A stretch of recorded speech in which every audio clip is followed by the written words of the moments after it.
Okay, next up we have Sierra Nevada Pale Ale. Handcrafted ale. This beer right here, I do remember from back in the day. Um,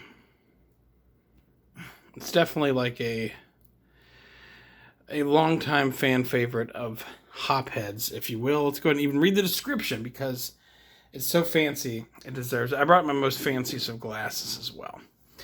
Um, Fuck it. I'm not going over there, but I think this is something like $10 for a 6 pack. So you know, it's 5% alcohol by volume. Let's see. The pale ale in your hand sparked the American craft beer revolution.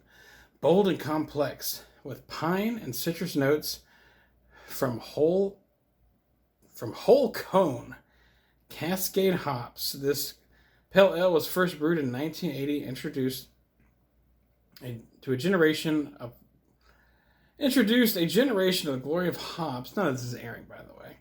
A pale ale is still a classic in Sierra Nevada.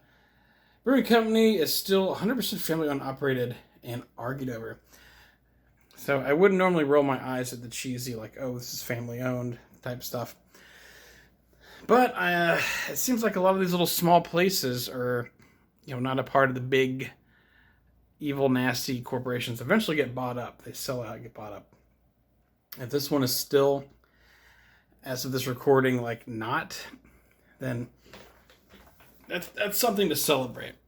So, what I remember of this, can't tell you last time I had one, but I don't know.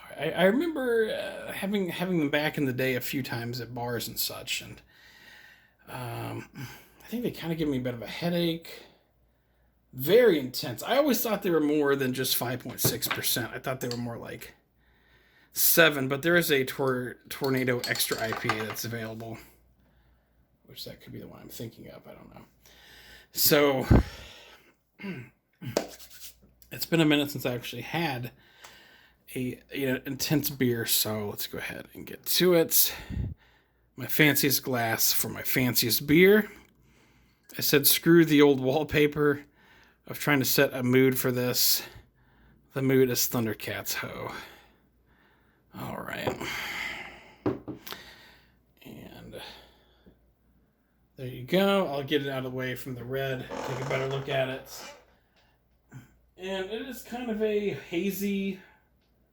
yellow hazy color.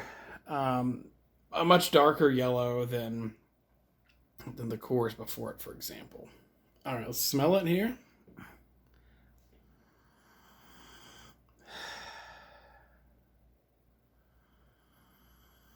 This smells like a really fun, like summer evening with your bros. Just being chaotic. I read on the back of the thing all this, stuff about the pine, the citrus stuff, and so I guess that's what's in it. So let's go ahead and take a sip.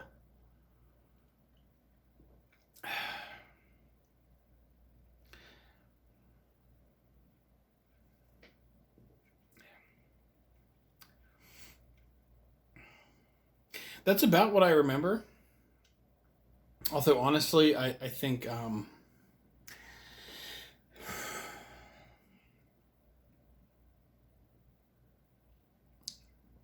maybe it's because I had like 3 beers before this, or maybe because I'm older with a more defined, or my taste buds. I think your taste buds die off as you get older. I think that's when you get your defined, refined palate bullshit. I think essentially you get old and your taste buds die, and then you can eat and drink more stuff you used to think was heinous. Not that I ever thought this was heinous, but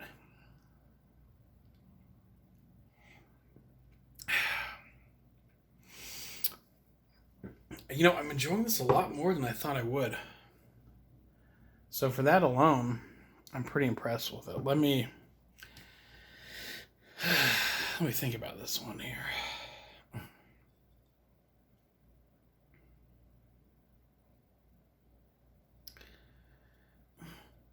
Yeah. I mean, the price is decent. Let me go check my cheat sheet here.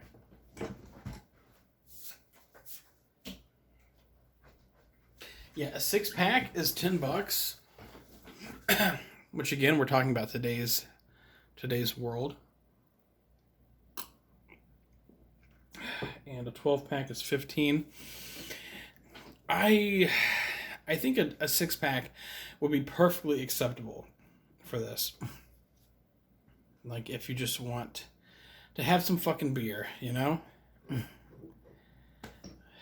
Man, I don't want to sound like I'm falling in with everybody else, but I'm enjoying this a lot more than I thought I would, to be honest.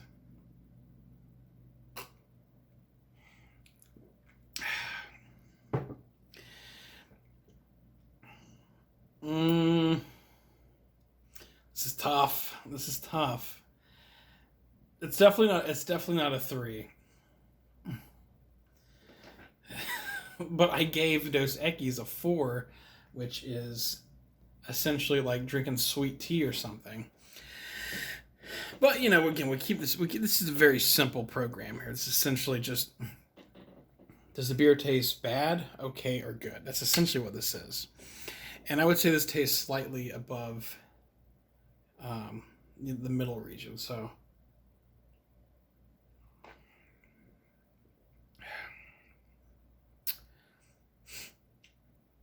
I don't know, man.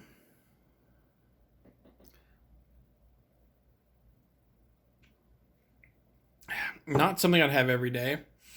You know, palates change and this and that. They could change in the future. No, you know, for now, not an everyday, not something to go to on a regular basis. But I'm going to give it a 4 out of 5. It's a tasty beverage.